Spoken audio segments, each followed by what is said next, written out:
to the Flipping and Wholesaling Houses in New York show. I am Michael Pinter, where I teach you how to start flipping and wholesaling houses in New York, or if you're already doing it, how to grow your business. So I get this question a lot.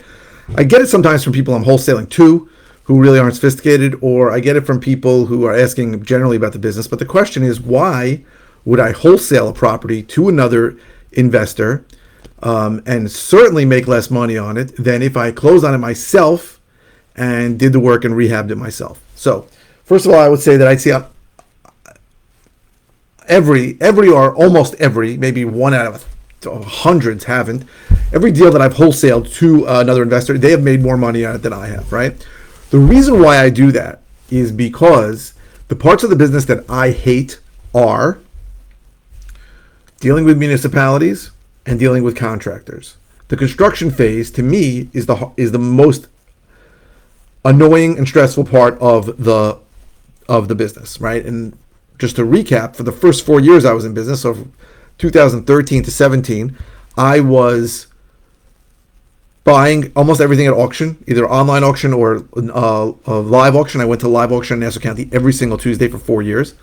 And I got renovated every house, right? I wanted to be Tarek El Moussa from Flip or Flop. I really wanted open concept and all that crap. And I got to a point where we had a lot of business. I think we had 17 flips going on. And I got to tell you that I wanted to kill myself, right? Because all those issues that I just discussed, dealing with contractors, dealing with municipalities, were all coming to the forefront. So I had contractors who were good for one property, maybe good for two properties, but when I gave them two or I gave them three, then they turned bad. And I had materials going to the wrong place, people not telling me what they were doing, contractors lying to me, and I really could not take it. I just couldn't take it. So I sort of had an epiphany that if I have a business where if I actually get the amount of deals that I want to kill myself, that's not a good business. So about 6 years ago, I started wholesaling. Now wholesaling is the act of getting a property under contract and then assigning that contract to somebody else who's going to do the work. Again, that person's going to make more money than me. So I'd say every single time. But when at the closing, I get paid, usually the day after I get paid, and I don't have to worry about contractors and I don't have to worry about municipalities.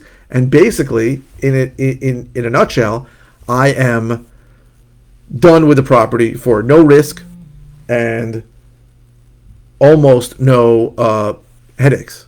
So for me, that's worth it, right? And I believe that's a scalable business. I can do 10 properties a month, not doing 10 properties a month now. I hope to get to 10 properties a month. I can do 10 properties a month wholesaling and be very happy and not want to put a shotgun in my mouth and blow the back of my head off. If I was rehabbing 10 properties a month, I probably would want to kill myself. So that is a personal decision. Now, I have students who only want to rehab, and that's fine. And I've wholesaled them deals. And I know people all the time that want to do that. And if I was only doing 2 or 3 deals a year, I would want to max out the most money I could. But I couldn't. And just to tell you a story of how I started that, it wasn't really an epiphany. The truth is, here's what happened. It was 2017, I think, and I had a crew that was doing a few of my jobs, and they disappeared off the face of the earth. I didn't know what the hell happened to them. Honestly, couldn't reach any of them. Did not know what was going on. Found out later from one of their sisters who told me, like in broken Spanglish, they all got deported. They were all related. They all got deported. Just gone. And then I realized I got to find people to finish this job, and I have other jobs that I was about to give them, and I really didn't have the bandwidth to do those jobs. So what I did was I wholesaled those deals, right? Now, I only was able to do that because I was buying direct from seller and I had bought it at a price low enough that I could still assign it to someone and make money. Now, understand, that is not a simple thing, what I just said, right? And people tell me all the time, I want to wholesale off the MLS. I want to wholesale from auctions. I don't believe that that is a realistic business model, okay? If you are going to go to an auction, and I'm not saying it never happens, but if you're going to go to an auction, you are going to be competing with other rehabbers, and they're going to be able to pay more than you as a wholesaler. Remember, as a wholesaler, I have to buy it for less, some kind of spread between what I pay and what a rehabber will pay. So if you're going to buy at MLS on multiple listing service, something that's listed, if that's your plan, you are probably wasting your time. I'm not saying you'll never find a deal, and I have wholesale deals from the auction once in a while, and I have bought deals that were listed on the MLS, but they're 1 in a billion. So it's not a viable business plan to do that. You have to do the hard thing. Now, the hard thing is, I have a call in 10 minutes. That's fine. The hard part of it is getting a list, right? Actually, getting a list is easy. Skip tracing list is easy. Actually contacting the people on the list and saying, hey, do you want to sell? That's the hard part. It's hard because you're going to have to speak to hundreds of people before you get a lead, and you're going to speak to hundreds of leads before you get a deal. And it's just a constant, it's hard because people are constantly telling you to go F off, basically. And you need to be able to deal with that. And you need to be able to suck it up and keep calling and not take it personally and move on. And not come back to me, which is what some of my students do, and go, everybody wants retail. Yeah.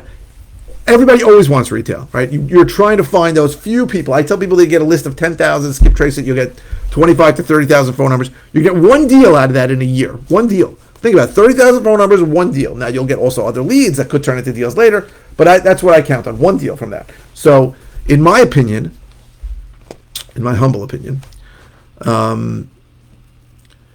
that's the hard part, right? That's the hard part of the business. That's why very few people do it in New York. It's much easier to do in most parts of the country, because in most parts of the country, people are a lot nicer than New York. In most parts of the country, it's easier to get data for niche lists than it is in New York. So I feel very strongly that is the hard part of the business. That is the reason why most people don't do it.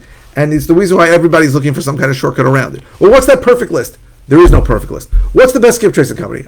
There are better than others, but even the best skip tracing company, most of the numbers are going to be wrong. And I go through this with people all the time, and they don't believe me.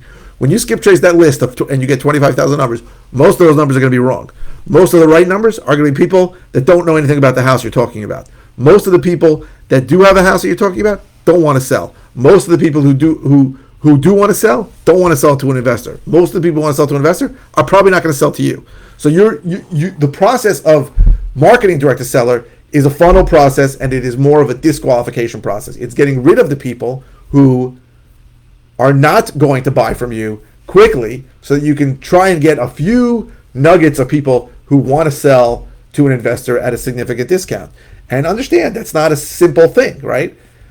You know, we talk about it, and you go online to some gurus who are doing this in North Carolina, and this is an easy thing, right? Because the way people think about real estate in New York is dramatically different than the way people think about real estate in other parts of the country. In other parts of the country, you can close a deal in 3 days, in a week. In California, you can close a deal in 4 days. You can't do that in New York because of attorneys and because the way title is run and the way the whole process works. Now, because you can't do that, it's a cycle. People think about real estate differently in New York. If someone gets into a financial pinch, they don't think, well, I'm going to sell my house and I'm going to make money from it. But in other states, or 49 states, they do think that way, right? Because things happen quick. I can sell this property in 4 days. In New York, they're thinking, it's going to take me a couple of months to sell. So they don't think of it the same way, which is why your messaging has to be different in New York also. You can't go to people, and I know some of my competitors, my short-term competitors who come in and out of business is they call them, I can close in 24 hours. How much would you want if I can close in 2 days to sell me your house? That's a stupid way to approach people in New York. A better way is, listen, I can close whenever you want. That could be in 2 weeks. That could be in a much longer time. I just waited 19 months for somebody in Merrick. I was in contract for 19 months. And I certainly have bought more properties from people who wanted more time than people who wanted to close very quickly. So that's the basic gist of why I do what I do. I don't like the construction phase of the business. I don't think it's scalable unless you really hire incredibly competent, multiple staff members who can manage projects. And it's just not for me, right? There are people who want to do it. I'm just not one of them. So I'd prefer to wholesale. I'd prefer to wholesale every deal if I could. I can't wholesale every deal. I close on a lot of deals because the price isn't right, because I can't find a buyer, whatever the situations are. I close on half of my deals, and the other half I wholesale. But sometimes I just can't get it cheap enough to really make money selling it to another investor, and I'll take it down. That's what happens a lot of times. And I'll do the work myself if I have to. So that is the gist of why I do what I do. I know people have questions about it, but I think it's very important to understand why I do what I do. And if you're a buyer who's looking to buy from me, you should know that I'll give you a long list of people that have bought from me that have had a tremendous success. Somebody I know just sold a property in Floral Park. I think made $200,000. I think I made 50 and he made $200,000. Pretty good. So I hope this was helpful. If you're interested in all the ways I can help you, go to howtoflipnewyork.com. I'm changing some of the other ones, but if you're interested in finding out coaching, go to coaching.howtoflipnewyork.com. Please keep the comments coming. I post 5 times a week. I don't always know what to say, so I try to respond to comments within 24 hours. You can ask any question. It doesn't have to be about the video you're watching. It could be about anything. And if it's something simple, I'll respond, just reply with an answer. If it's something that I've covered before, I'll send you links to the videos. And if it's something new, I will do a new video on it. Thank you very, very much for watching.